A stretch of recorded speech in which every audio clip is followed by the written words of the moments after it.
Maswerteng gabi po mga ka-STL. Narito na po ang resulta ng STL Rizal para sa araw na to, 3rd January 3, 2026, araw ng Sabado.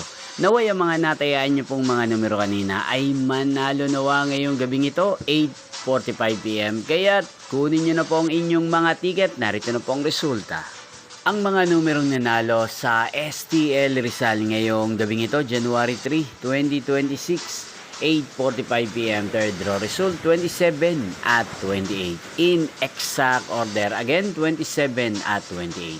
At ngayong gabing ito sa STL Rizal, atin pong i-shoutout ang lagi pong nanonood sa channel na to, si Ate Brenda ng Rizal. Shoutout po sa inyo, Ate Brenda, sana po ay nasa maayos kayong kalagayan. At sa lahat po ng mga taga Rizal, shoutout po sa inyo. Inyo pong napanood ang resulta ng STL Rizal sa channel na to, Roderick Hernandez TV. Magkita-kita pong muli tayo bukas ng alas 11 ng umaga. Happy New Year po sa inyong lahat. Thank you for watching.